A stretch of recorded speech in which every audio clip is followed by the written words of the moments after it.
ॐ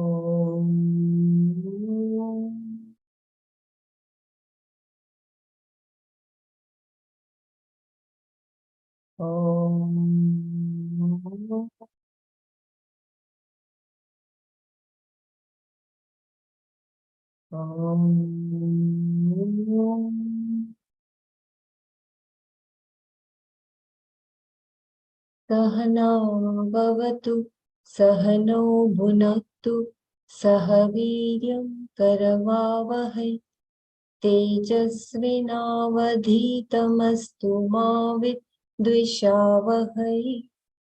ॐ शान्ति शान्ति शान्तिः। नारायणं नमस्कृत्य नरं चैव नरोत्तमं देवीं सरस्वतीं व्यासं ततो जयमुदीरये। हरि ओम, जय गुरुदेव। ओम श्री परमात्मने नमः। अथ अष्टमोऽध्यायः। अक्षर ब्रह्म योगो नाम। अर्जुन उवाच किं तद् ब्रह्म किमध्यात्मम् किं कर्म पुरुषोत्तम अधिभूतं च किं प्रोक्तम् अधिदैवं किमुच्यते अधियज्ञ कथं कोत्र देहेऽस्मिन् मधुसूदन प्रयाणकाले च कथं ज्ञेयोऽसि नियतात्मभिः। श्रीभगवानुवाच अक्षरं ब्रह्म परमं स्वभावोऽध्यात्ममुच्यते भूतभावोद्भवकरो विसर्गः कर्मसंज्ञितः अधिभूतं क्षरो भावः पुरुषश्चाधिदैवतम् अधियज्ञोऽहमेवात्र देहे देहभृतां वर अन्तकाले च मामेव स्मरन् मुक्त्वा कलेवरं यः प्रयाति समद्भावं याति नास्त्यत्र संशयः यं यं वापि स्मरन् भावं त्यजत्यन्ते कलेवरं तं तमेवैति कौन्तेय सदा तद्भावभावितः। तस्मात् सर्वेषु कालेषु मामनुस्मरयुध्य च मय्यर्पितमनो बुद्धिर्मामे वैश्यस्य संशयम् अभ्यासयोगयुक्तेन चेतसा नान्यगामिना परमं पुरुषं दिव्यं याति पार्थानुचिन्तयन् कविं पुराणमनुशासितारं मनोरणीयां समनुस्मरेद्यः सर्वस्य धातारमचिन्त्य रूपम् आदित्यवर्णं तमस परस्तात् प्रयाणकाले मनसाचलेन भक्त्या युक्तो योगबलेन चैव भ्रुवोर्मध्ये प्राणमावेश्य सम्यक् सतं परं पुरुषमुपैति दिव्यम् यदक्षरं वेदविदो वदन्ति विशन्ति यद्यतयो वीतरागाः यदिच्छन्तो ब्रह्मचर्यं चरन्ति तत्ते पदं संग्रहेण प्रवक्ष्ये सर्वद्वाराणि संयम्य मनोरधि निरुध्य च मूर्ध्न्याधायात्मनः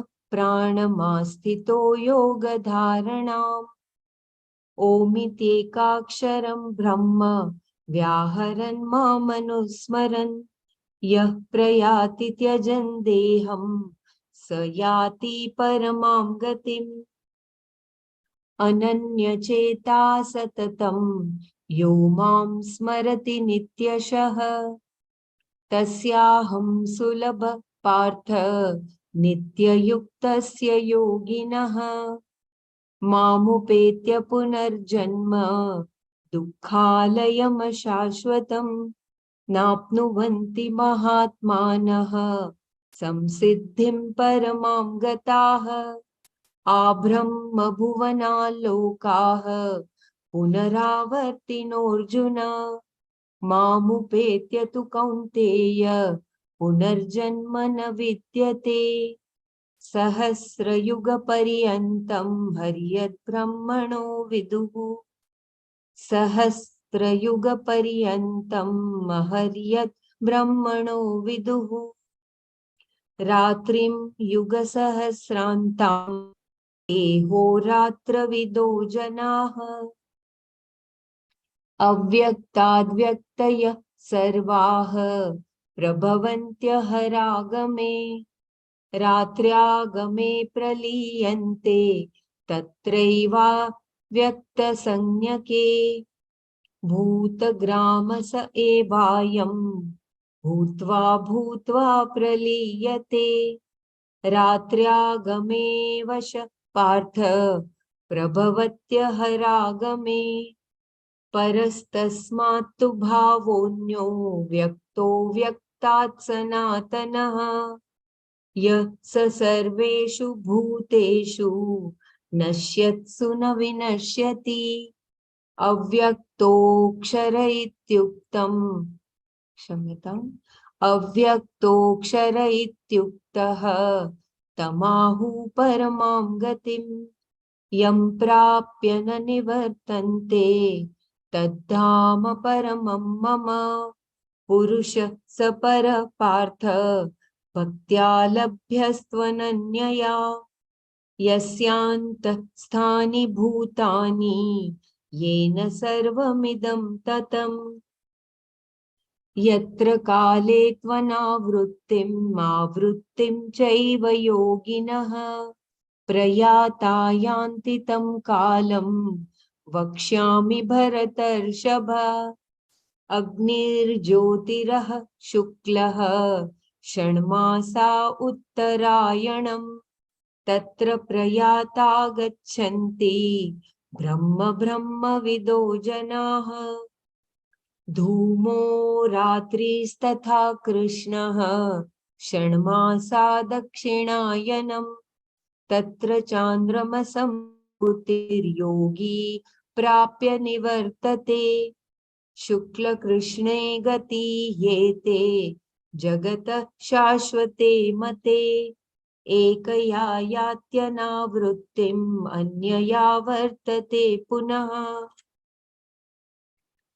नैते श्रुति पार्थ जानन्योगी मुह्यति कश्चन तस्मात् सर्वेषु कालेषु योगयुक्तो भवार्जुन वेदेषु यज्ञेषु तपस्सु चैव दानेषु यत् पुण्यफलं प्रदिष्टम् अत्येति तत्सर्वमिदं विदित्वा योगी परं स्थानमुपैति चाद्यम् ॐ तत्सदिति श्रीमद्भगवद्गीतासु उपनिषत्सु ब्रह्मविद्यायां योगशास्त्रे श्रीकृष्णार्जुन संवादे अक्षरब्रह्मयोगो नाम अष्टमोऽध्यायः ॐ तत्सत् अथ नवमोऽध्यायः श्रीभगवानुवाच इदं तु ते गुह्यतमं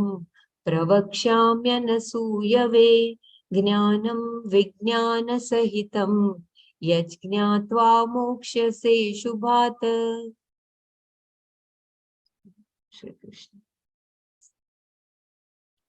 हरि ओम जय गुरुदेव So we were seeing yesterday I will just repeat the previous shloka. भूतग्रामस एवायं भूत्वा भूत्वा प्रलीयते रात्र्यागमे वश Partha प्रभवत्यहरागमे. That is indeed this group of beings which, having repeatedly come into being, necessarily dissolves when the night of Brahmaji comes. O son of Pritha, when the day comes, it necessarily arises. Without any personal volition, by the law of karma, a person comes into being again and again. Every time the day breaks for Brahmaji, all the beings emerge. Then again, having existed, they resolve. Bhutagrama sa eva ayam bhutva bhutva praliyate. Bhutagrama means the whole group of beings, mobile and immobile, all forms of life. Saha and ayam used together indicate that which was before is the one now mentioned. The same group of beings that went into pralaya in the previous kalpa is the group spoken of here. That means pralaya is not a real dissolution, but an unmanifest condition. Ayam tells us that the same group of jivas, not any other, comes back again. The group of beings that existed in the previous cycle, the previous day of Brahmaji, returns in the next cycle. The repetition of the word bhutva as bhutva, bhutva is meant to show the cyclic nature of the kalpas, and also that the same beings come, go into pralaya, then again come back. So, gacchati, agacchati. Can you read the Balaji? Yeah. Your voice is breaking. Yeah, Kshamyatam. Okay. Thanks. Bhutagramah sa eva ayam bhutva bhutva praliyate. Bhutagrama. Bhutagrama means the whole group of beings, mobile and immobile, all forms of life. Saha and ayam used together indicate that which was before is the one now mentioned. The same group of beings that went into pralaya in the previous kalpa is the group spoken of here. That means pralaya is not a real dissolution, but an unmanifest condition. Ayam tells us that the same group of jivas and not any other comes back again. The group of beings that existed in the previous cycle, the previous day of Brahmaji, returns in the next cycle. The repetition of the word bhutva as bhutva bhutva is meant to show the cyclic nature of the kalpas, and also that the same beings come, go into pralaya, then again come back. Since the same ones who became unmanifest return to fulfill their karma, there is no destruction of all the created karma, and new jivas are not created. The old ones are coming back. Both logical defects are dismissed by this verse. The exception to this are those jivas who got liberated. They do not exist at all as jivas. All that is there is Parama Brahma. Only those who go into Pralaya come back. When do they resolve? Ratri Agame Avashah Praliyate. Avanshah. Ratri Agame Avashah. Avashah. Avashah. Ratri Agame Avashah Praliyate. When the night of Brahmaji comes, they necessarily resolve. Avashah necessarily means they have no say over the matter at all. They are forcefully pushed into dissolution. I repeat, Ratri Agame Avashah Praliyate. When the night of Brahmaji comes, they necessarily resolve. Avashah necessarily means they have no say over the matter at all. They are forcefully pushed into dissolution. Prabhavati Agame. Then the entire group of beings is again the day breaks for Brahmaji. Since the jivas are infinite in number, their karmas are countless and they can therefore appear in any form.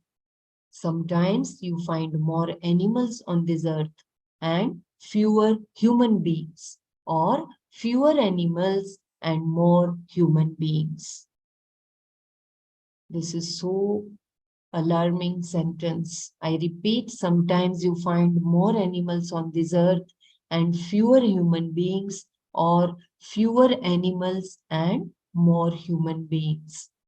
That is the nature of the process. But they are all there somewhere in creation. In time, they all come into being. The Big Bang or the biological theories of evolution are in keeping with this because they are processes. We do not accept an immediate simultaneous creation of everything, but we consider it to be a process. First, the infrastructure comes into being, then everything else comes about as part of a process within that. So it is said here, again and again they come back. Bhagavan says this explicitly to help you develop vairagya towards the samsara. You are not going to solve the problem of samsara by being in it. Repeatedly coming back to assume a birth is samsara. Then, in a given life, there are the ups and downs of sukha, dukkha. This is samsara. It repeats itself. Do not have the illusion that you can just go on living and one day when the kalpa ends, you will gain moksha. There is no such amnesty. When the kalpa ends, it is like sleep. As soon as Brahmaji awakes, the following morning, you come back. When this is the case, moksha shastra is necessary. Vidhi Nishedha Shastra also becomes meaningful. Your punya papas have to be accounted for in terms of experiences.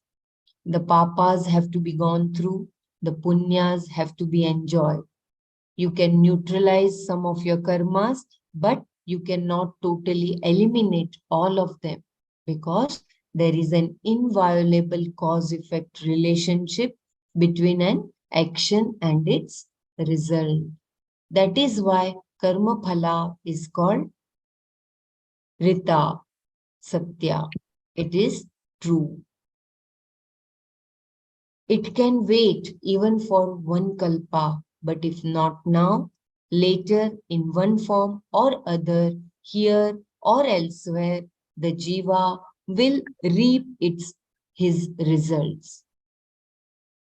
Once Brahmaji has awoken, the subtle bodies are all going to experience their own punya papas in some form.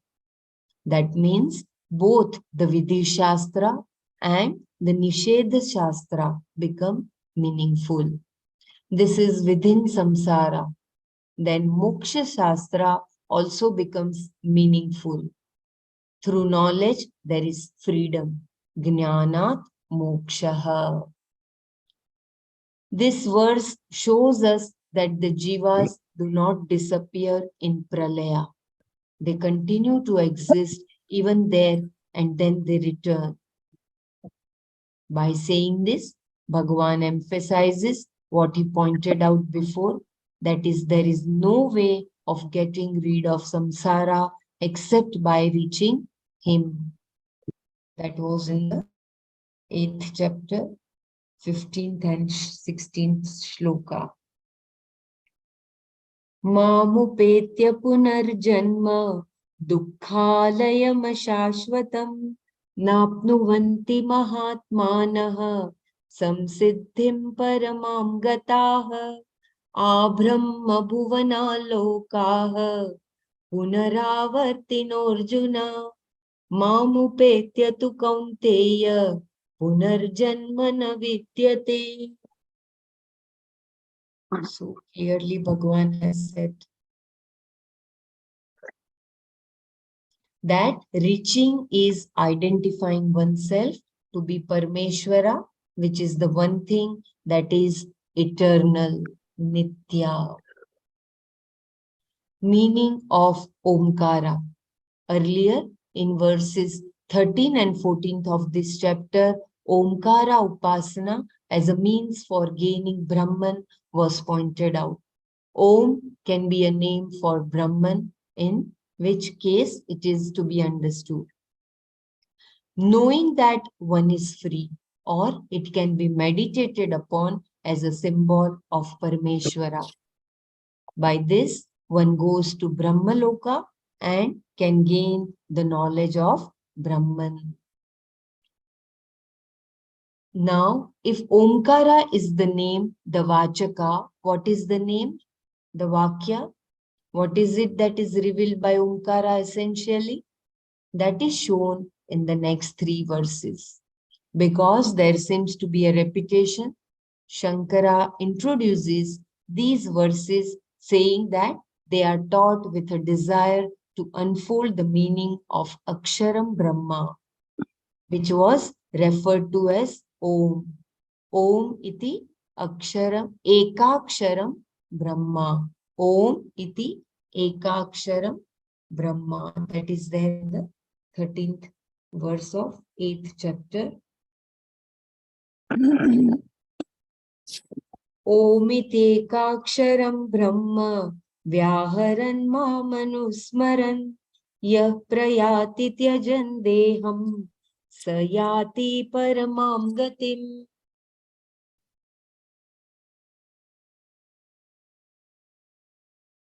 What is the real nature or meaning of Omkara, which stands for Aksharam Brahma?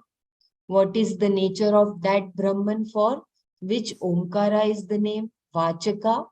By knowing this, one can gain Brahman, in other words, moksha. That is the purpose of the next 3 verses.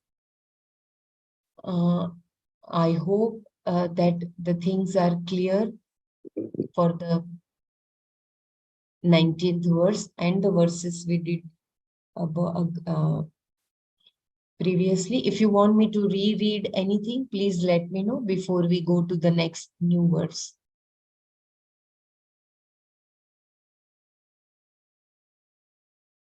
Can you see that Nidhi Vishesha, that can you read that a little bit before that one, please? Here, you mean in the meaning of Omkara? No, not meaning of Omkara, the one. Yeah, this.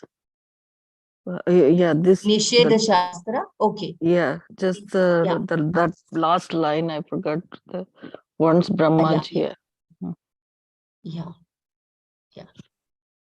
Vidhi, okay.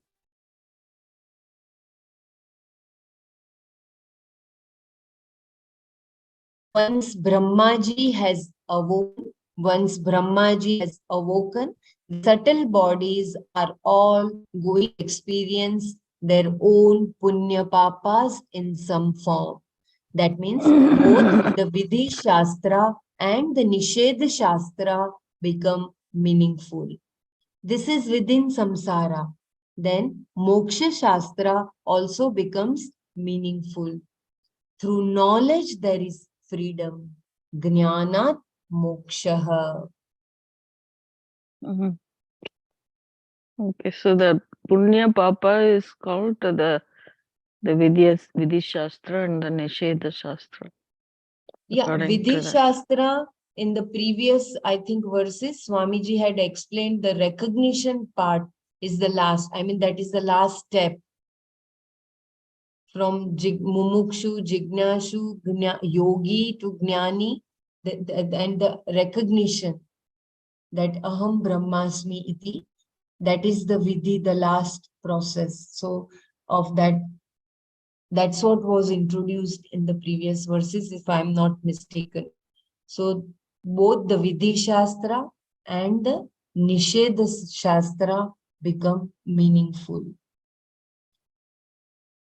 But it says this is within the samsara. Yes, yes. This anitya is also a part of nitya only, no? I didn't get the whole this part of it. I didn't get it. But anyway. Shall I read it here from here? Just a minute.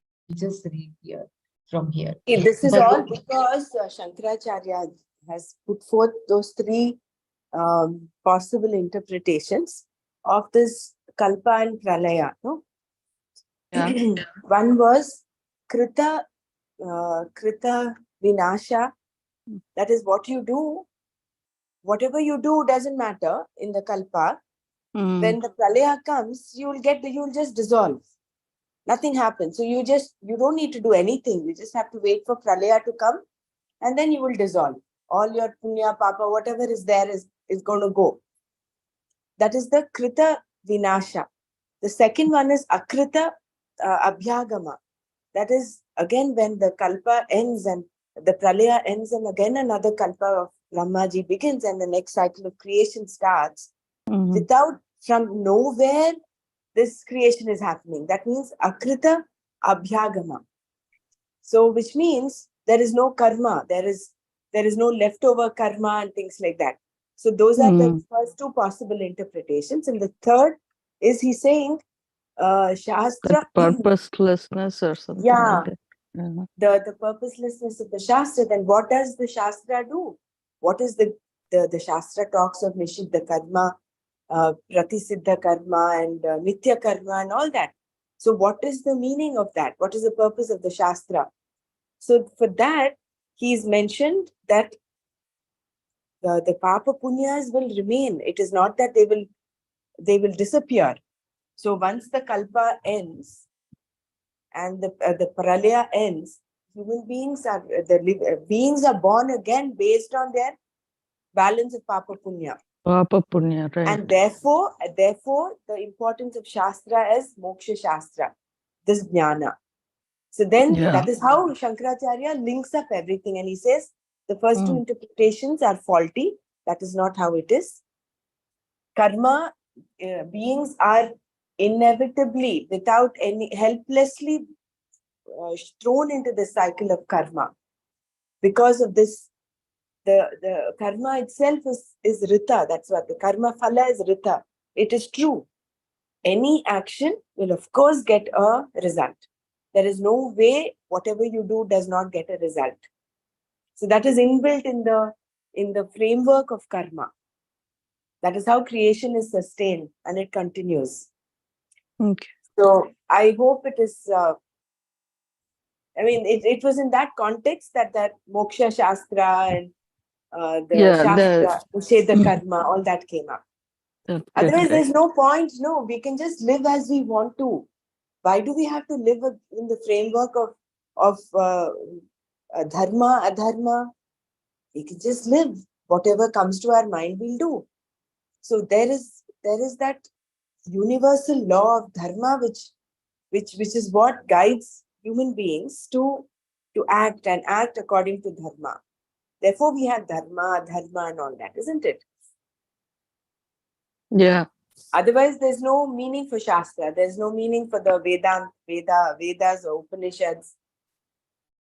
But the way this words mentioned that the people who are manifested, they are the, to the kalpa, and then they come back again after the playa, right? That's what. They come back. Because that they are in the samsara then. Yeah, only those come back who did not get liberation. Those who did not realize their selves. Only they are not a part of this. Those who did not realize, they come back. those who did not recognize their self. So again, they have to come back. So that's it. Ratri agame vasaha and partha prabhavati agar agame. So they come back in the morning. Go in the morning. Dissolve at night and then come back again. Okay, got it. Thanks. Yeah. So Brahmaraji and everybody, like, is it? yeah, tell me, Bina. Yeah, is it that the only difference is like there is a maybe the same dream Brahmaji? I mean, no, the dream is also different because it is mentioned that sometimes humans are more, sometimes animals are more. So depending again on their karma, there will be kind of yoni they will be getting. Correct. It is all to do with our karma. So How we are beautiful. guiding our samskaras, how we are guiding every. See, if you remember, Swami Chinmananda had mentioned in Atmabodh introduction, we every moment to moment, we are creating our own blueprints for this life and the next life. Yes, If you very do good true. deeds, you will get a balance of punya. If you're not, you will get the balance of papa, and you have to go through that. And in Tattvabodh, we learned how karma, sanchita karma, agami karma, and then the prarabdha karma. So from the bank balance of um, the agami, prarabdha, and sanchita karma, from lifetimes we have all that sanchita karma in the bank account. So from that, whatever prarabdha we take, with whatever that yoni want, the being wants to manifest, that prarabdha he will manifest into whichever yoni. It depends on the balance again of papa punya and what was uppermost in his mind when he passed away. If you remember King Jadabharata's story, he had the thought of the deer and he was born as a deer.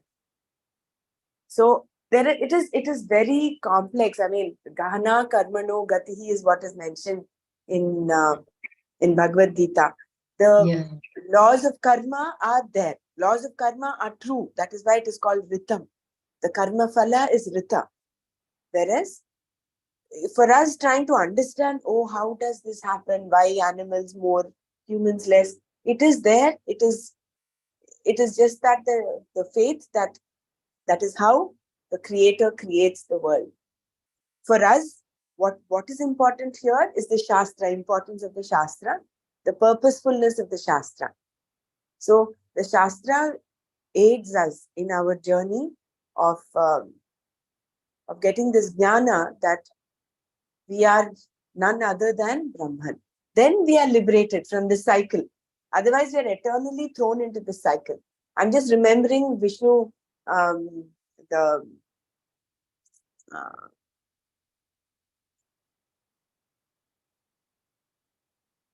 I'm just having so many thought blocks today. In the Vishwarupa Sandarshana, how it is described, people are getting into between his teeth, his jaws, they're just going in, coming out. So that eternal cycle will continue till we gain this knowledge. That, like, very beautifully, again and again, this comes to mind is Brahma Satyam Jagan Mithya. Jivo Brahmaiva na paraha. So we have to constantly do this Brahma Abhyasa, and then ultimately we'll be there. Yeah. I hope it is.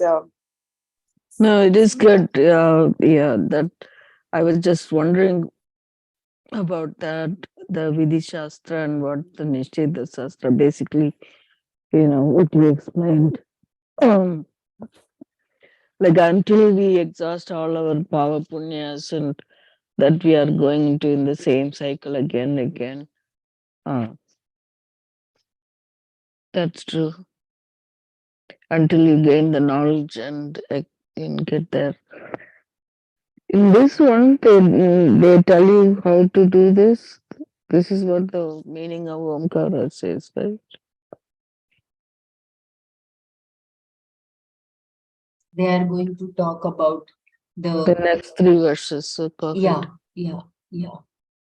So there will be some more details.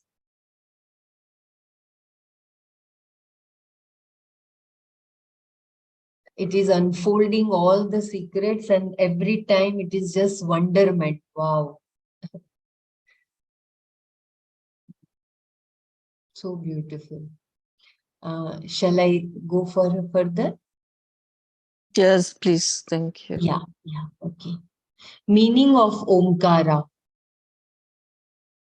Earlier in the verses 13 and 14 of this chapter, Omkara Upasana as a means for gaining Brahman was pointed out. Om can be a name for Brahman, in which case it is to be understood. Knowing that one is free, or it can be meditated upon as a symbol of Parameshwara. By this, one goes to Brahmaloka and can gain the knowledge of Brahman. Now, if Omkara is the name, the Vachaka, what is the name, the Vakya?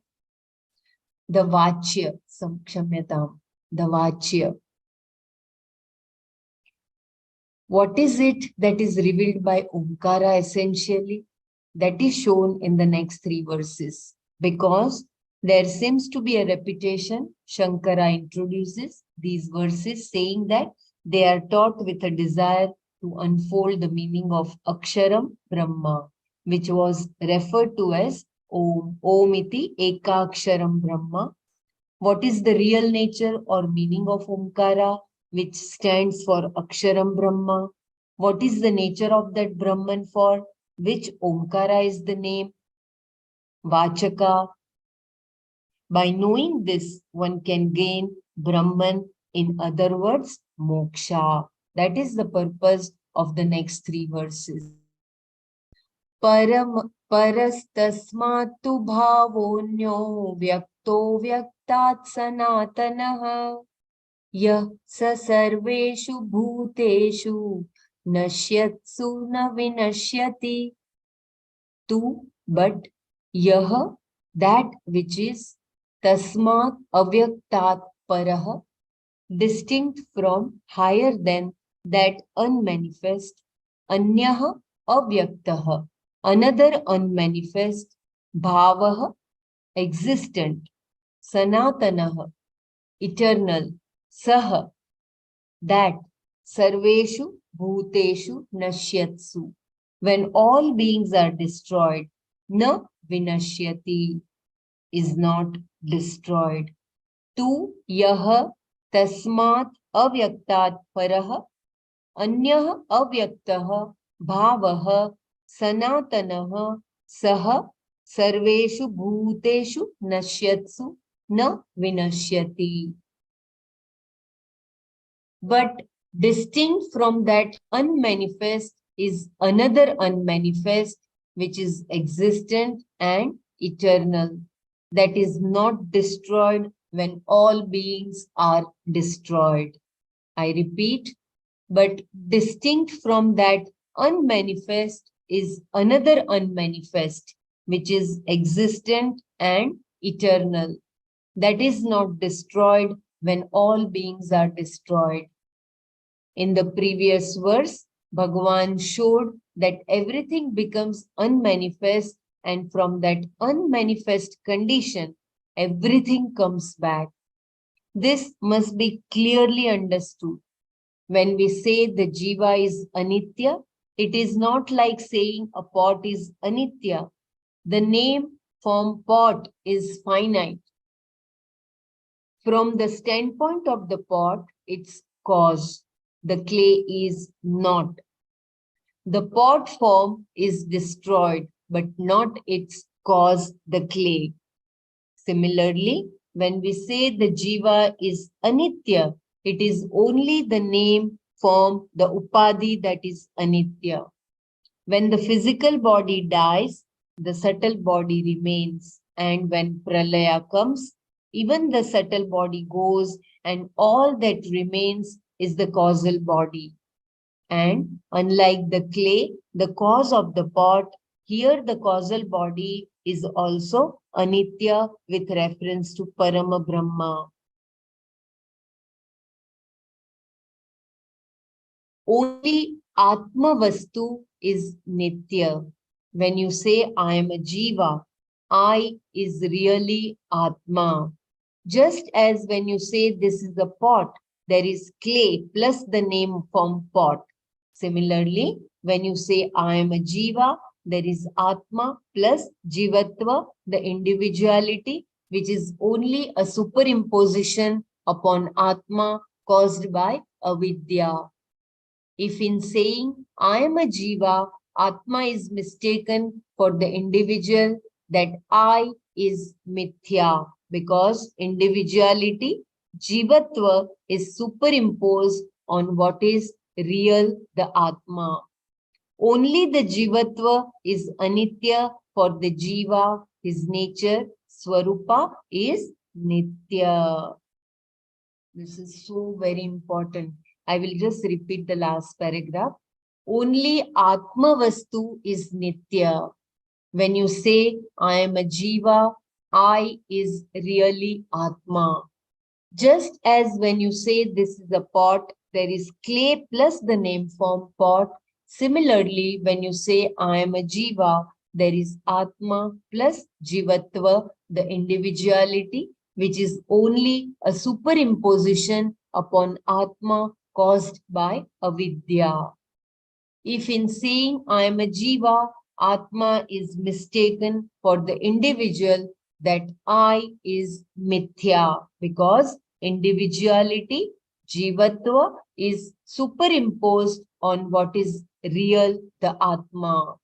Only the Jivatva is Anitya for the Jiva, his nature, Swarupa, is Nitya.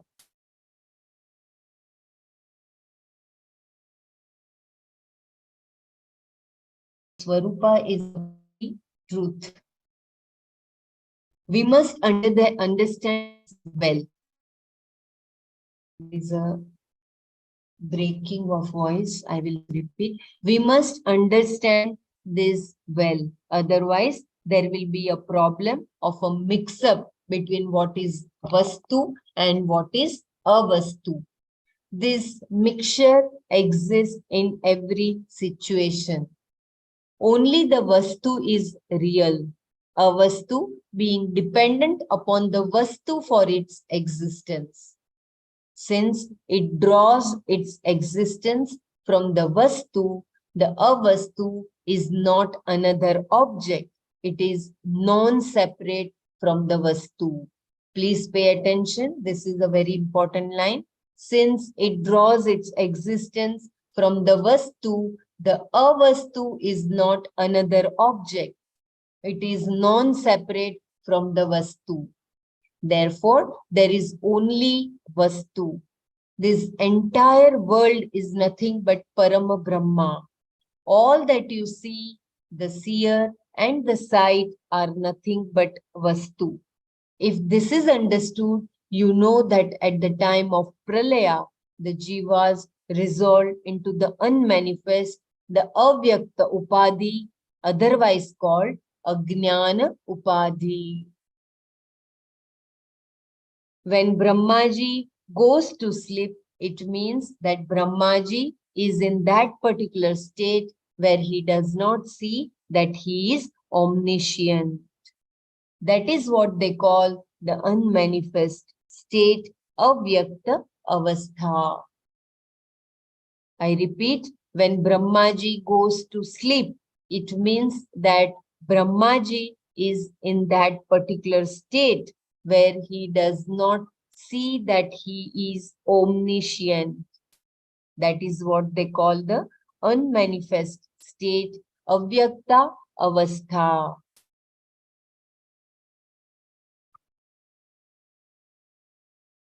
परः तु तस्मात् अव्यक्तात् अन्यः अव्यक्तः भवः सनातनः. Distinct from or superior to that avyakta is another avyakta which is eternal. Tasmat parah is similar to the expression avyaktat purushah parah in Kathopanishad, which describes the Lord as the one who is distinct from all causes.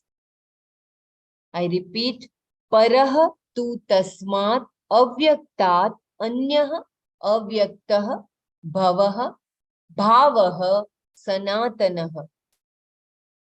Distinct from or superior to that avyakta is another avyakta which is eternal. Tasmat parah.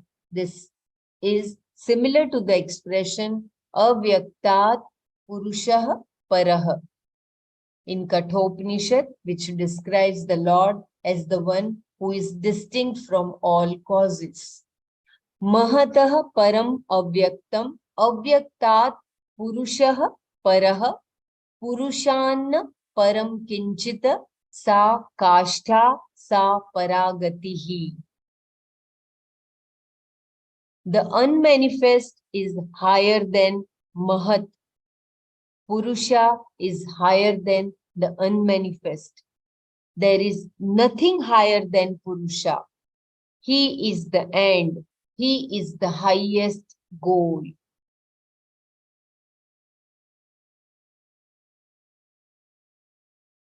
Mahatah param avyaktam avyaktat purushah parah purushanna param kinchit sa kashtha sa paragatihi. So that Mahat is the... Can you read that para again, where he talks of Mahat? Yes. Parah tu tasmat avyaktat anyah avyaktah bhavah sanatanah. Distinct from or superior to that avyakta is another avyakta which is eternal. Tasmat parah is similar to the expression avyaktat purushah parah in Kathopanishad, which describes the Lord as the one who is distinct from all causes. Mahatah param avyaktam avyaktat purushah parah purushanna param kinchita sa kashtha sa paragatihi. The unmanifest is higher than Mahat. Purusha is higher than the unmanifest. There is nothing higher than Purusha. He is the end. He is the highest goal.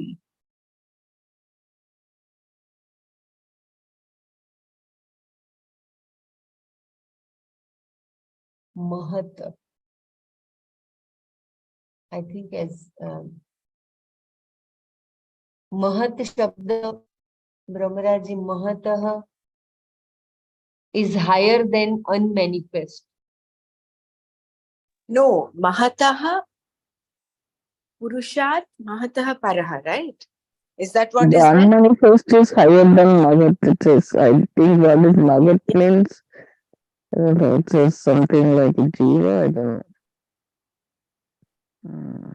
And then the Purusha is higher than that's a Purusha Brahman. is the Yeah. Mahat. Yeah. Mahataha Param Avyaktam Avyaktat Purushaha Paraha. So there are actually three over here. One is Mahat, then the Avyaktam, and then the Purusha. So the unmanifest is higher than Mahat. Mahat here, as I understand, is the manifest, the capacity of Brahma to manifest the whole cosmos, the whole creation itself. That is the Mahat. And then the unmanifest is higher than that. And then the Purusha is higher than that unmanifest. There is nothing higher than Purusha. He's the end. Because here we have two states of Brahmaji, Kalpa and Pralaya, right? So Kalpa is the manifest, that is the Mahat, where everything is manifest. Higher than that is the unmanifest. Beyond that, both this manifest, unmanifest are because of the Purusha. And The only one that is the truth, that is existence, is Purusha. If you remember, go back to Tattva Bodh and see how the world, universe is created. Yeah. It Yeah, starts that's with not Brahma. Parava is the similar expression. Avyaktat Purushaga Para. So that's the end. Like he's on top. You were talking about Tattva Bodh, how the universe is created.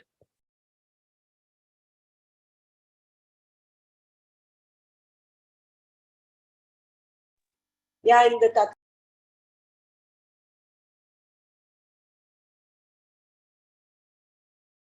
You're muted, We Dr. can't Hema. hear you, Brahmaraji. You're Yeah, I got muted. muted again. Sorry. I'm unmuted, but I think it got muted again. So it is from Brahmashraya Maya, and the Panchamahabhutas, it's initially the gunas, then Sattva, Rajas, Tamo Guna come out from the Maya, and from then the Panchamahabhutas. So all that cycle comes. And if you remember also, the efficient cause, the material cause, whenever the efficient cause is the same as the material cause, whatever is created is mithya. Unlike with the example of the pot and the clay, here it is out of Brahma itself, all of this is coming out. So when the efficient cause and the material cause are the same, the creation is mithya. Just like the mirage, just like the snake on the rope. So for us, the world seems real. That is because of the avidya avarana. The whole shastra is pointing to saying, listen, this whole jagat is mithya. What is truth is only Brahman. And that is the Purusha here they're referring to. So Mahat and Avyakta is in, I suppose, synonymous. We'll clarify it with Nana, with the manifest and the unmanifest aspects of Brahmaji, the creator. Beyond that, that is why in one of the previous shlokas it was said, don't even aspire for Brahmaloka. What are you going to do? Reach me, have your attention on me. I will redeem you. You will get liberated. Place your attention on me.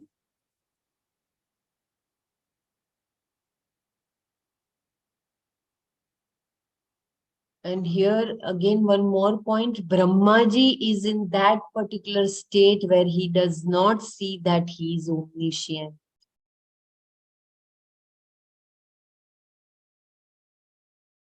So Brahmaji is also like one of us only, except that, Yes. and to actually speaking, each one of us is Brahmaji in our own way. Yes. Like they say, wherever you are the center of the universe, because that is where it starts. Each one of us, in our minds, in our intellects, we are creating our own universe. So each of us is one Brahmaji only. When we go to sleep in the night, it is like pralaya. Everything goes into unmanifest state. And in the morning when we wake up, it is like the kalpa of Brahmaji. Everything again, where is condition, manifests. So Brahmaji is also in that state of ignorance that he is omniscient, that he is, isn't it? Which is why that Mahat and that Avyakta are still separate. Yeah. separate. I shouldn't use the word inferior, but not They are the unaffected. ultimate. Yeah, they are not the Purusha. Purusha is the one that is the only truth. So that is why maybe Bhagwan is saying, do not meditate upon my own, that assuming only that Krishna with flute, because that is again a limited form. Isn't it? So beautiful. But then can we negate it completely? No. That's the beauty of the Shastra. It gives us everything, all the inputs, step by step, depending upon our understanding, our orientation, how much samskara we have. That clarity will dawn, and that the depth of the nididhyasana will happen. Isn't it? So, very true. it's all there. That is where we require effort. And that vairagya also dawns, no? That it is also given. Once we come to know the Brahma Satya Jagat Mithya.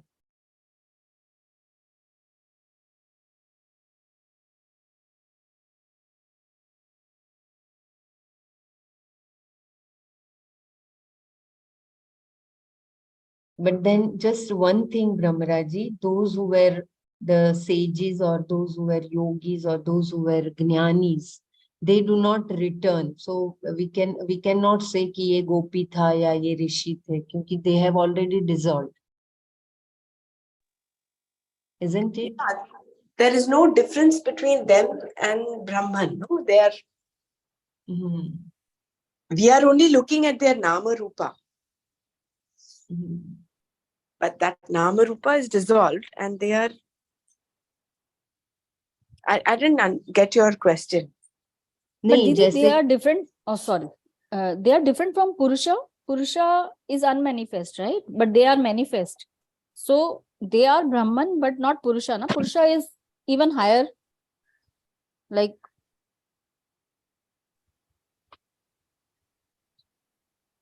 Yeah, as Nanaji used the word Ishvara, no? Parameshwara. Ishvara, he says.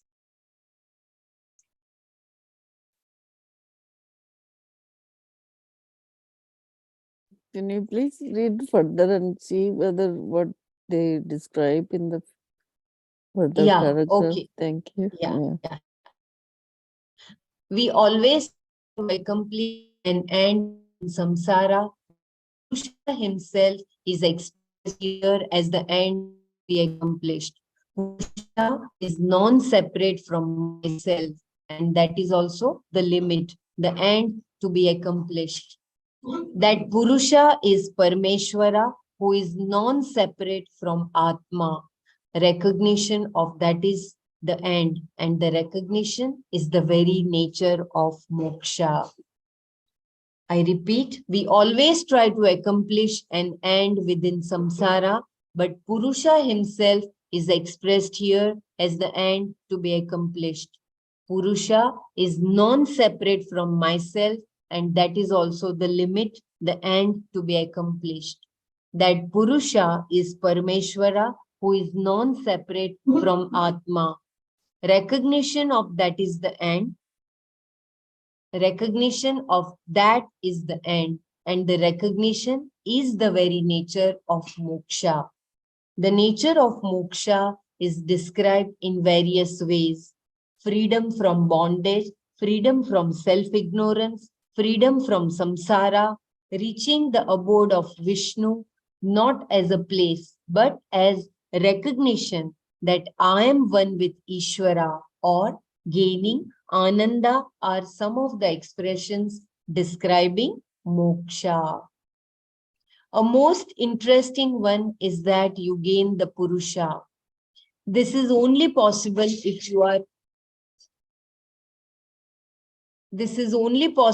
if you are already Purusha and do not know it. Then you can gain the Purusha by knowledge. To be the Purusha is to know. That is why a Brahmavit is sometimes described in terms of Brahman. The knower of Brahman is Brahman. Brahmavit Brahma eva bhavati. So beautiful. The uniqueness of Vedanta is that the description of moksha will be a description of the vastu. The different descriptions in terms of result, freedom from bondage, gaining of ananda, etc. are confusing for some people. If ananda is understood as bliss, some experience of happiness that is out of the ordinary, a person becomes a seeker of that bliss. Like any other thing in samsara, moksha becomes one of the things sought after. But this gain of ananda is the gain of my own nature. It is not experiential ananda, but the essence of every experience of ananda. That recognition is gaining ananda. So beautiful. Can someone continue reading if we still have, I think, 2 more pages? We can stop here, Ramaraji. If someone can read further, I can continue sharing the screen. Yeah, no problem. We'll do Manana now on this. If you can, if you're able to, just chant the verses that we finished and then we'll do Manana. Yeah.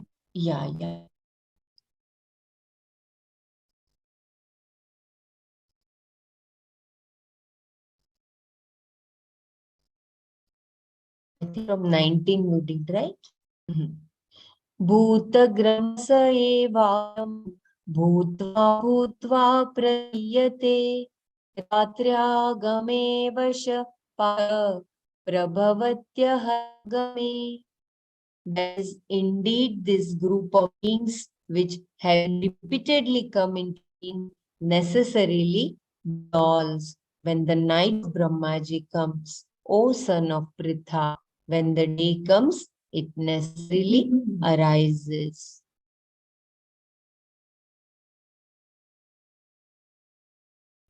परस्तस्मात्तु भावोऽन्यो व्यक्तो व्यक्तात् सनातनः यः स सर्वेषु भूतेषु नश्यत्सु न विनश्यति. But distinct from that unmanifest is another unmanifest, which is existent and eternal. That is not destroyed when all beings are destroyed.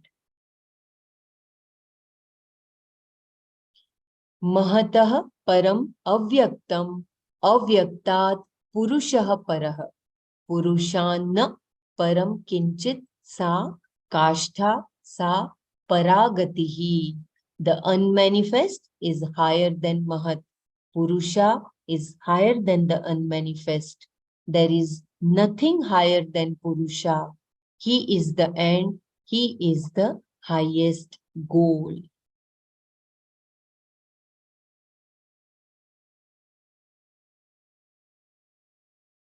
Yeah, so we will just close our eyes and contemplate on these 2 verses, and then we can share.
Hari Om, Jai Gurudev.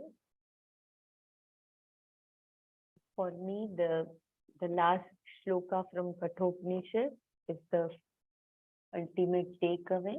The unmanifest is higher than Mahat. Purusha is higher than the unmanifest. There is nothing higher than Purusha. He is the end, he is the highest goal, and that is Atma, and that is your own Swarupa, which is Sat Chit Ananda. And that is the only truth which is now. Kindly share your takeaways. And if you want to reread anything, then just let us know.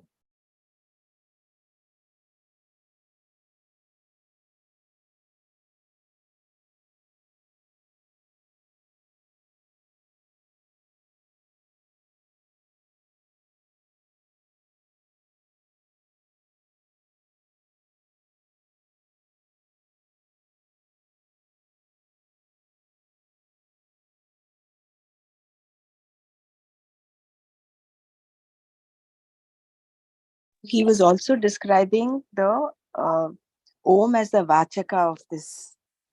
So this Om is what is equivalent to the Purusha. Om ityekaksharam Brahma Vyaharan Mam Anusmaran.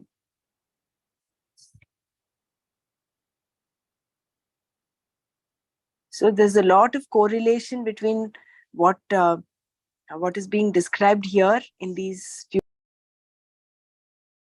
Jai Gurudev Brahmaraji, can you please see the meaning in Sanskrit of that Om Shloka that you said? Thank you. Yeah, it is Om ityekaksharam Brahma Vyaharan Mam Anusmaran. So it is, there is only, the Om signifies, it is nothing but Brahman. And understanding this Mam Anusmaran, you remember this Anusmaran all the time. So I think what is being described here as the next two verses also, because he's going to talk about how Om is nothing but something that represents Brahman. In fact, this Akshara Parabrahma Yoga is all about Om, mostly about Om, creation. And I think that is why it will be important, whoever is able to read the Mandukya Upanishad that Dr. Savita ji has shared. That is again, that Upanishad I think is all about Om.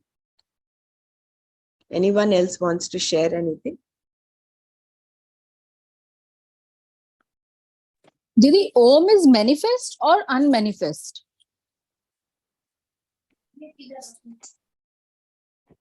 The syllables, when you say it, yeah, they are manifest, but underlying that silence, that is the unmanifest.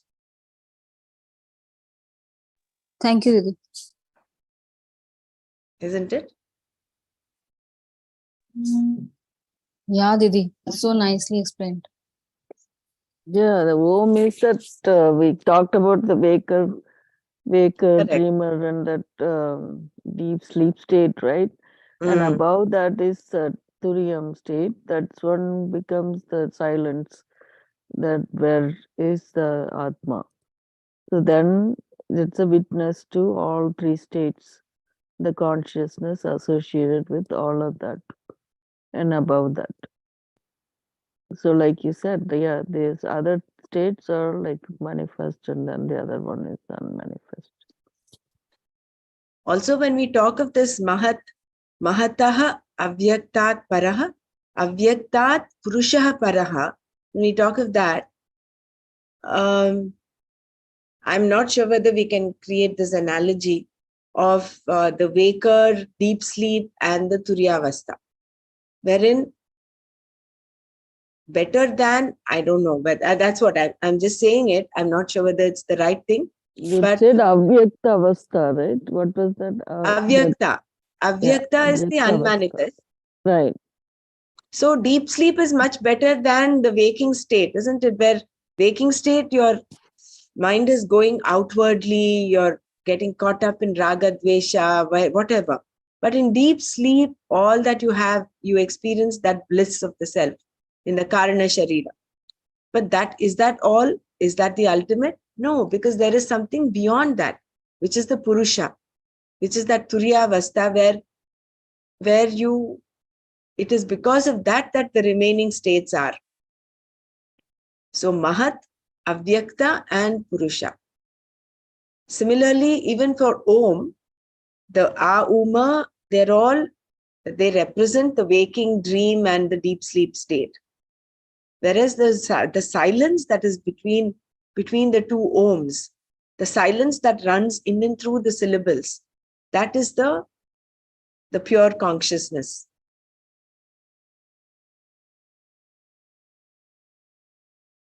Yeah, when the Savita was saying, like, between two inhalations, there's this whatever the sorry, two. I'm not sure what she said about the inhalation, exhalation, but I do think, when you don't feel the exhalation because you are saying it. So between two inhalation is the Om, so you only feel the inhalation, not the other way around. It's like that Gopika, Antare Madhava. The Rasalila between the Gopikas, right. is Madhava, Krishna. Madhava. Between every two gopis, there is one Madhava there. That's how he manifests himself. No? For every gopi, she thinks she's dancing with Krishna. Similarly, between thought and thought, that gap is so important. And this gap we came across in the 5th or the 6th chapter, where that is what the whole abhyasa is, to focus on that gap between thought and thought, between the breath, even pranayam. When you do the pranayam, it is kumbhaka, rechaka and kumbhaka, right? Kumbhaka is where you inhale and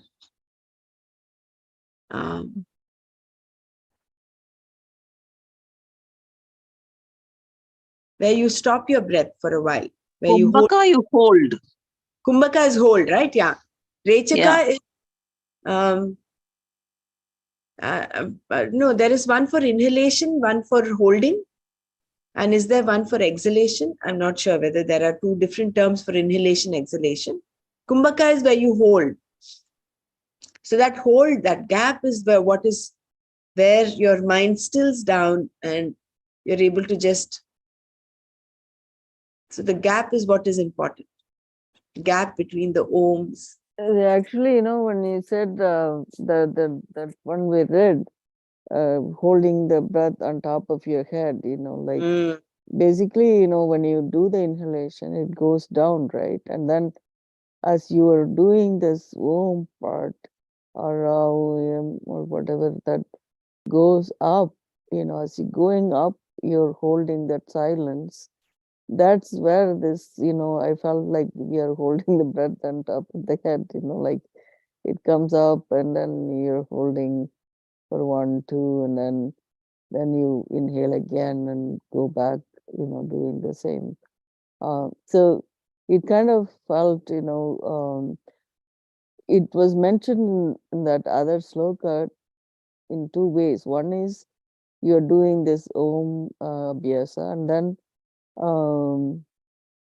at the time of the death, the person who chants the Om as they park the breath, on top of the head and say the Om, reaches me, he says. So it was kind of, I the other day when I was practicing, I was thinking, oh, this is what it is. And maybe, you guys can also tell me what you experienced. Yeah, that's interesting.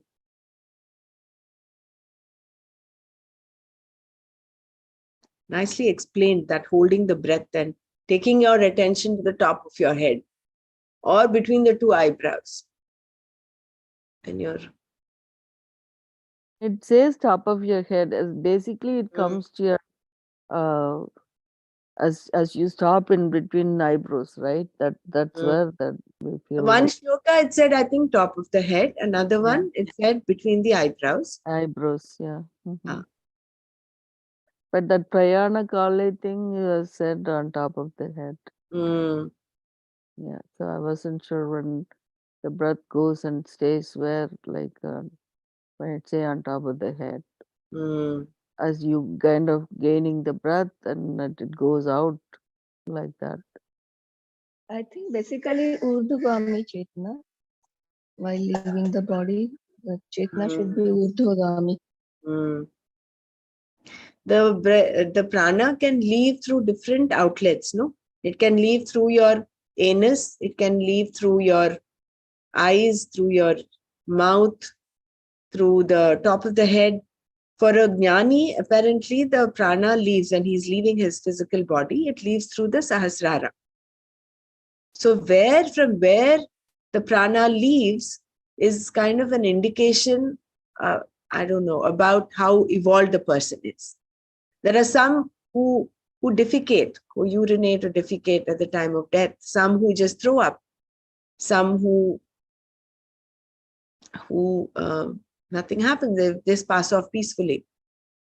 So I think that is some. I think in the Kathopanishad, all about how death happens and what happens is nicely explained. And this is vaguely what I remember what Gurudev had said once about the prana leaving from different randras. So this is the Brahmarandra. The Sahasrara is called the Brahmarandra. So for Jnanis, the prana leaves out from there, goes out from there. Which is why top of the head,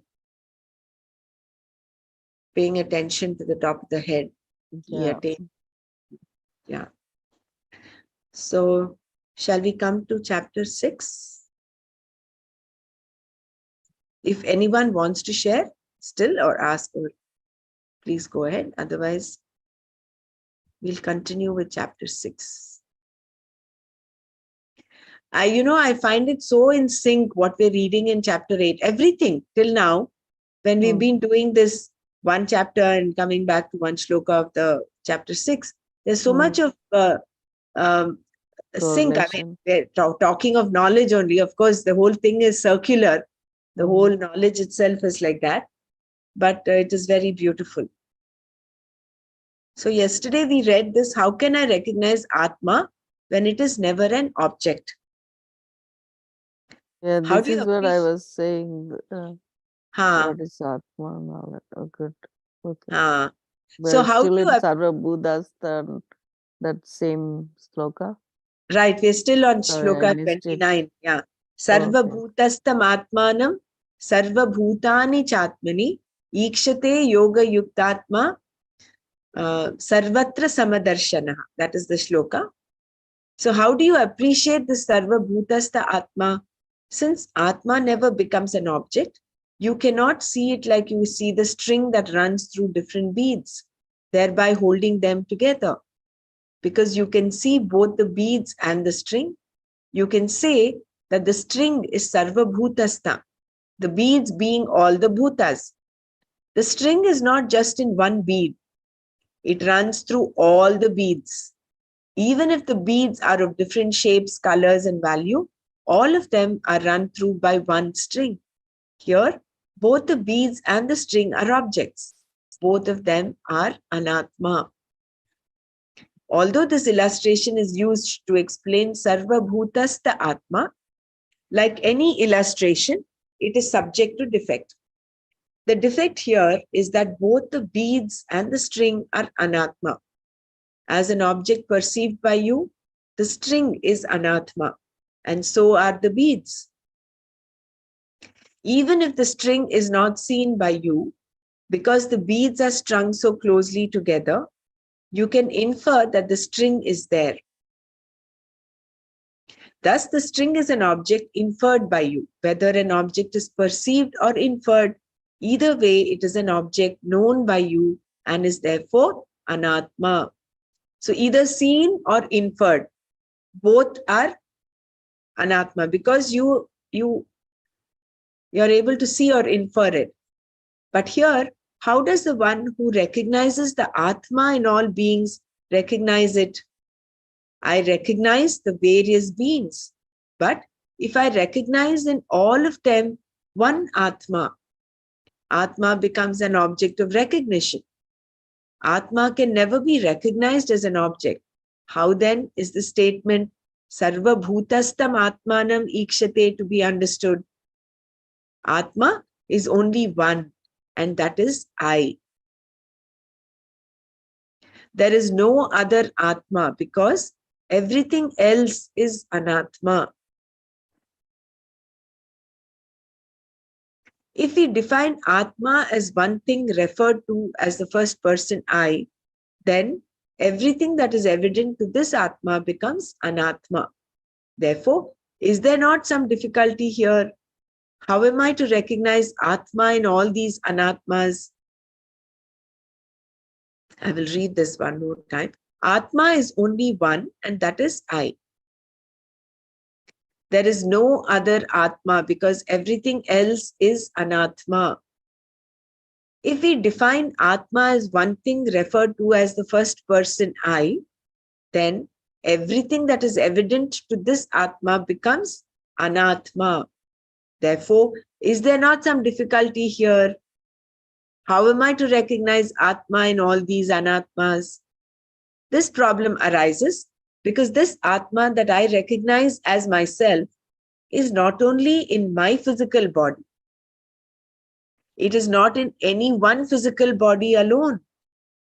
When you associate it with one body, it becomes ahankara, the I notion. It becomes the jiva, the individual. Then you go one step further and recognize the jiva as pure chaitanya, pure consciousness alone.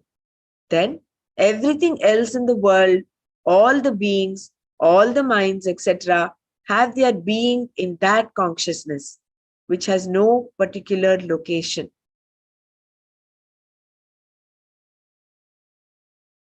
So what he's saying is, when you define Atma as the first person I, there may be a difficulty in recognizing this Atma in all the other Anatmas, because whatever you see is Anatma.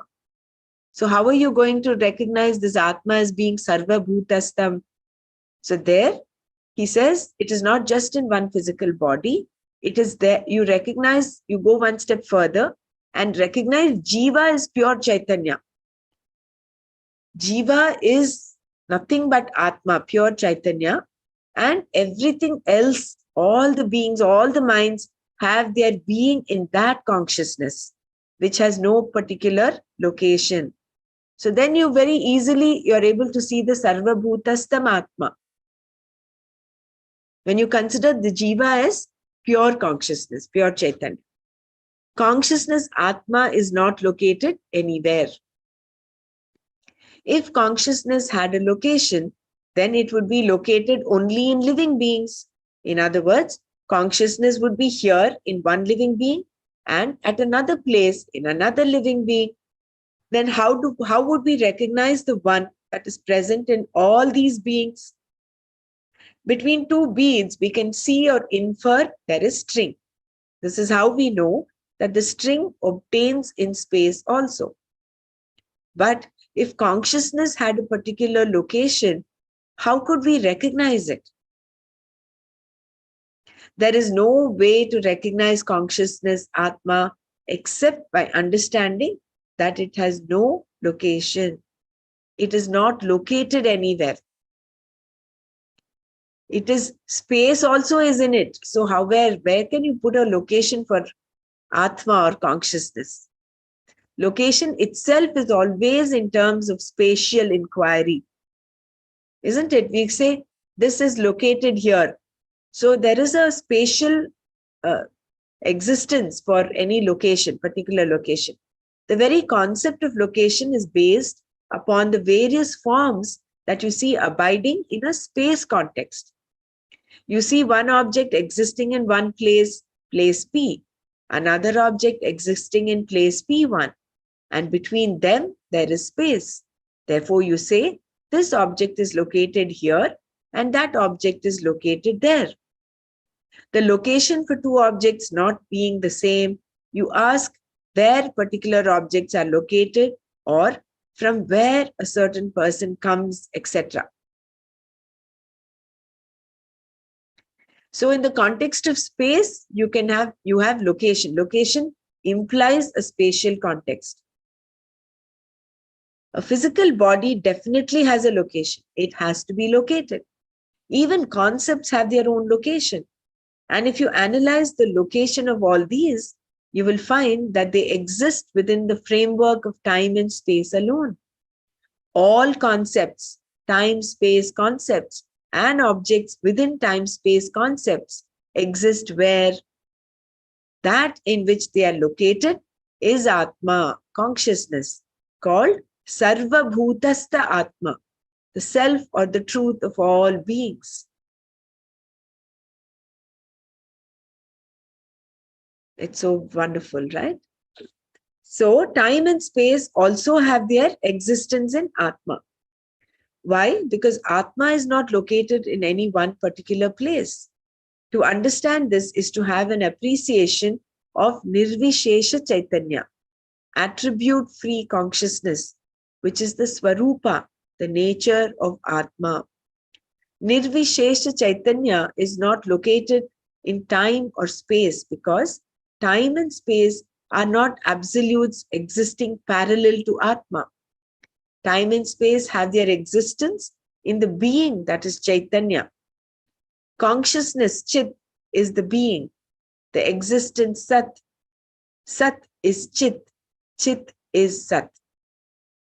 And in this Sat Chit Atma, all beings have their existence. Consciousness has no particular location in living beings because wherever there is a mind, consciousness is manifest there. And where there is no mind, consciousness is not manifest. There is nothing more to it than that. Therefore, manifest consciousness is seen as though it is a conscious being. A thought, a certain response on the part of the person is manifest. And from this, you may say that the person has consciousness. In fact, this is not the way to look at it. The object of such an inference is anatma. Whatever you infer is anatma alone.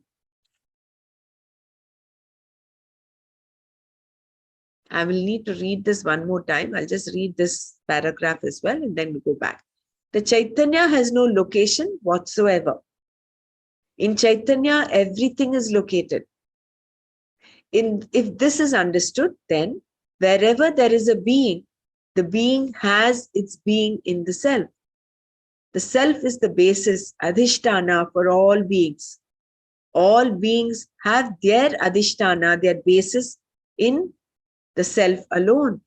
Therefore, the self runs through any being that you think about, and that being is sustained, vivified by the same self alone. In this way, Atma becomes the adhishtana, the basis for any bhuta. Being limitless, Atma is not bound by time or space. And in this limitless consciousness alone, all beings have their being, their existence. Each one of them has its adhishtana, its basis in Atma, and therefore in I, Aham.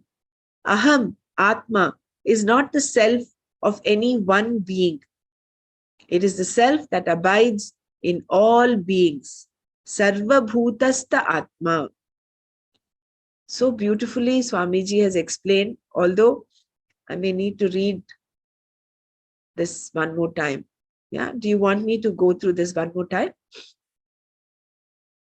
Yes, Dr. Bhavna, please. Yeah, so I will read this one more time to understand.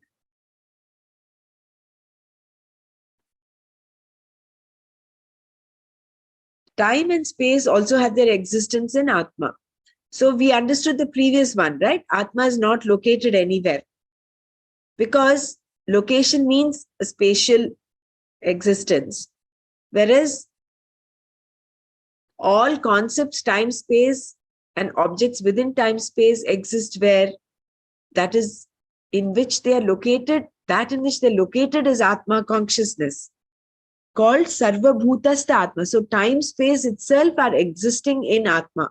So therefore, Atma is beyond time, space. So you cannot have a location for Atma. It is there everywhere, runs in and through. Time and space also have their existence in Atma. Why? Because Atma is not located in any one particular place. To understand this is to have an appreciation of Nirvishesha Chaitanya, attribute-free consciousness, which is the Swarupa, the nature of Atma. Nirvishesha Chaitanya is not located in time or space because time and space are not absolutes existing parallel to Atma. Time and space have their existence in the being, that is Chaitanya.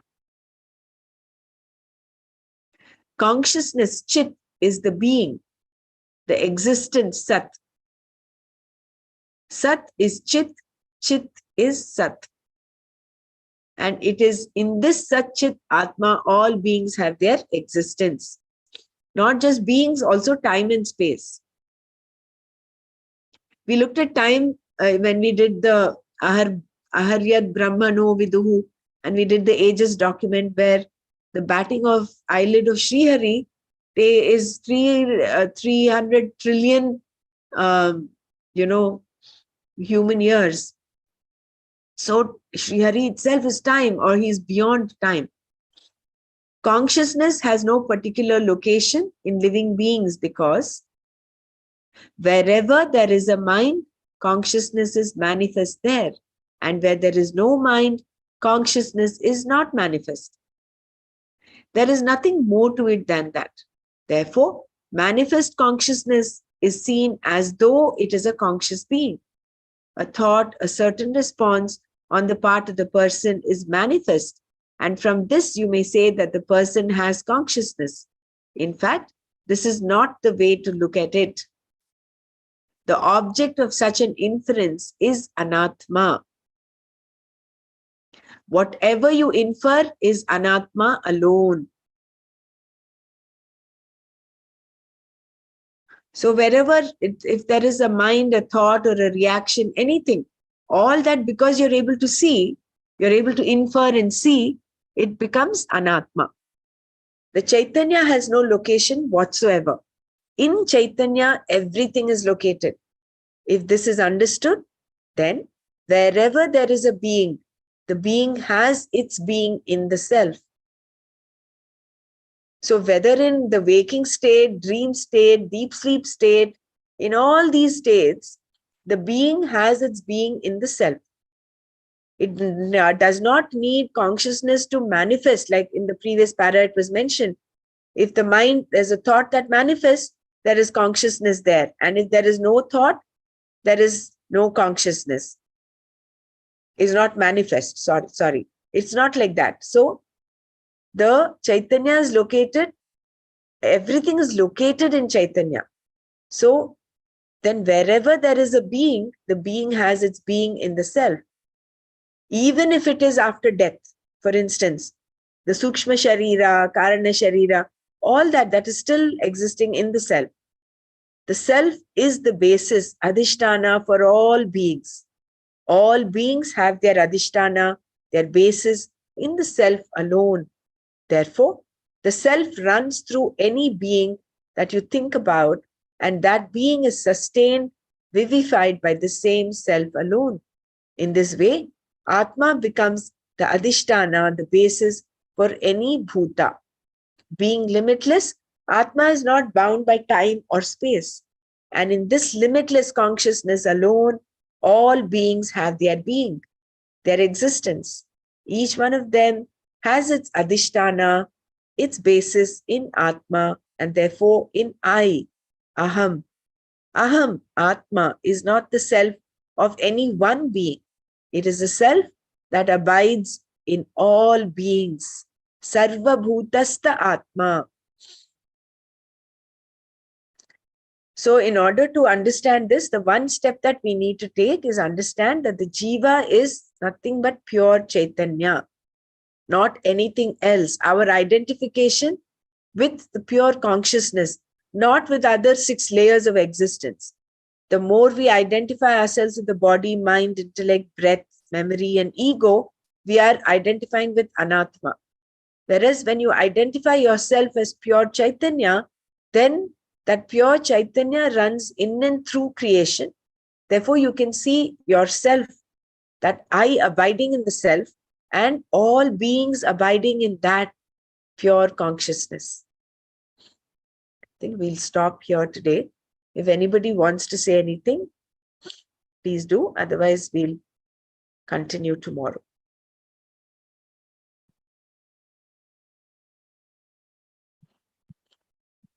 Really, it is. It's beautiful. I mean, this one, how many times you read, you repeat the same. Isn't it? Yeah. Yeah. Sarva Bhutastha is meaning that is the Atma alone, right? I mean, the Atma is I. That's the one Right. you explained about the beach Right. and everything is Anatma, because even though you don't see the string, that's also an Atma. So Atma is the only one. Everything else is evident or Anatma.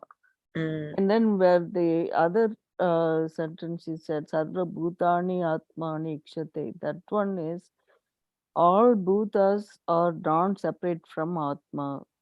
Yeah. Which is why Sri Krishna says, because I actually prepared this long time ago, but I was talking we prepared this one. But right. That's what there's a lot of disturbance there. One not second. a disturbance, yeah. So basically the final conclusion here, I mean, seeing all beings like time, space, everything in Atma is called Atyanta Pralaya. The dissolution of the difference between objects and their cause. Maybe you'll read it later. We'll read this tomorrow. We'll read this tomorrow. Yeah. In fact, see, there is so much of correlation between what we're doing in chapter 8. I think this is all His grace, that we are reading and we are able to get this correlation. That's true. Isn't it? Today I thought we'll do a practice, meaning, we should all come in the Zoom, I mean, the video, and then see yourself, here again here Yoga Yuktatma, that yogi who union with Atma, that he sees himself and sees the self in others. So that's what this is all about. Yeah, let's do that, no? Very good practical session. So we open our video. Yeah, that's what I thought. It'd be nice for us to look Just at going to each stop other. the share screen so we can all. That's a good idea. Yeah. Wonderful. So we all. I know, I'm in bed already. No problem. No problem. Yeah. Yeah, that's what I thought. I wanted to tell. Okay, we should do this on ourselves and seeing not just the Rupa and Nama and all this, and beyond that, we have to look at it. And this is going to be our practice. So it's nice. Yeah. See you. That's a very nice thought you had. Yeah. Really, I thought about it then. And then you also see Atma doesn't have this attribute, but thing come to my life is, when you lit a lamp, how the one small that deepa's shine comes out. That's how I feel, like that. Whenever I go for a walk in the morning, you see the sun. The sun comes out and it illuminates the whole thing. Like this Atma is illuminating us, and that's how we are seeing through that illumination from the Atma. So that we recognize that we all have this Atma in us. As the Jnani looks at everyone, he sees only the pure Chaitanya. And then Ajnani sees others. He sees the Nama Rupa, everything, and the judgment, good, bad, ugly, beautiful, all that comes in. For Right. a jnani. For a So, jnani, he sees everybody. yeah, and then you feel so happy, and and then you I mean it just it's so nice, especially this particular thing. I read it again, what I wrote the last time, and I still I didn't get all the things in my head, but like you said, we'll read it again tomorrow. Yeah, repetition, punah punaha Yeah, will make it clearer and clearer. yeah, and I'm Very good. happy to see all of you. I know. Nice to see It's so nice, gathered. Suma ji and sorry, Renuka, Dr. Renuka, and Dr. Renu Gupta and Dr. Savita, Savita. and Dr. Ramra. Yes, I mean, Dr. yeah, because in fact, I shouldn't even say that one, like not saying any names and forms.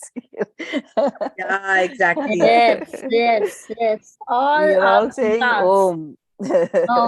Oh. Which is fine. I mean, it is like the skill Okay. is Yeah, the skill is, in spite of seeing names and forms, you right. go beyond the names and forms and see what the actual essence is. Essence is Isn't exactly. it? Yeah. Mhm. You cannot not see names and forms. You cannot say it. Everything is same. Idli and the plate. So I will Right. eat the plate. You have to eat the idli. So that Vyavaharika Satya should be there. Which, But yeah, in the we back, still have background. to live the life that we are in, and then that's why in this yogi, he doesn't get perturbed with anything. Even in the dissolution, he recognizes and it dissolves in within the yogi, and then it goes on. So it's nice. Yeah, very beautiful. Thank you for Yeah, that thank you, suggestion. Dr. Mara. Yeah, No problem. Because I I've would been also thinking be about this, thinking of and this. I was going to say, you are that, you're that, you're that, you're that, you're that, you're that, like that. I was also I am whole of last. Brahmasmi, and and Aham Brahmasmi. yeah, Right. I am Brahmasmi, you are that, so Tattvamasi, so like that. So beautiful. I've also Nice been day. thinking. Yes, sir. Thank you so much, guys. Like, Suma, you were really saying nice. something? No, Yeah. I was also wanting to see one in all and all in one. And Right. I was trying to do all that in my own way. Like to look at the tree and say, I am in that tree and the tree is in me. That kind of a mental activity I was trying to do. That's nice. And I'm so glad that all of you also have the same But thoughts to see I one know in all today, and all in one. right. These 4 words, I belong to you, is a Yeah. beautiful, beautiful technique. I would Yeah. say that will give this feeling of belongingness of the Sarva Bhutastam Atmanam. Atmanam, yeah. Sarva Bhutani Chat. Gurudev has given us the highest knowledge on the first day of the happiness program. I It's belong to you. amazing. I belong to you. And not just to people around you. You belong to the environment. Everything belongs to you. Yeah, correct. This environment thing, that Hathi and Cheeti, elephant and ant, the same consciousness. One meditation is there, no? Gurudev makes us so beautiful. Like same thing is there in a small ant moving, and same thing is there in the elephant also. Only the size is different.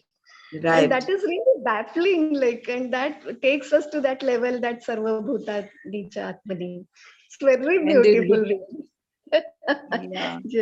This concept of seeing that Atma in the ant and the elephant, I got a little clarity in Vigyan Bhairav. Gurudev says, no, you cut one hair into 100 and that into 100 and that into 100, and you go very, very, very, very subtle. And that is the size of the Atma. So that's when I realized, that is why it is there in the ant and in the elephant. Yeah, the same thing, like as Dr. Brahmana was reading, it's not the location. So how do we locate this Atma? Actually, it's there everywhere. So it's so difficult to say, okay, it's in one place. But then when we read some of the texts, it says in the deep caves of the heart, Hridaya, and in the Manas, and then in this particular one, it is in mind. Consciousness is part of the mind. So then it's everywhere. True, it is everywhere. Yeah, he couldn't That say is why exactly Nana what said it is. you don't isolate a shloka and Yeah. take it in the context. Take That it in context. Tritesha was mentioned when you're doing the dhyana, the upasana, when you're doing your abhyasa, you take your attention to the heart. So right. Otherwise, Atma is there everywhere. That's right. Very beautiful. Thank you. Yeah. Shall we when close? I did the first very long happiness program, we had to hug a tree. Yeah. That was a very powerful process as well. Like, it's okay to hug a person, but to go and hug a tree on the main road, that was the homework given to us on my first happiness and talk program. to the tree also. Talking to the tree also, yeah. And what did the tree talks back to you, and what did it say like that? That's really nice. Anyway, yeah. So shall we say the Shanti part today? Om Loka Samasta Sukhino Bhavantu. Om Shanti Shanti Shanti. Om Tat Sat Shri Krishna Arpanamastu. Jai Gurudev. Jai Gurudev. Thank you so much. You are looking so cute, Dr.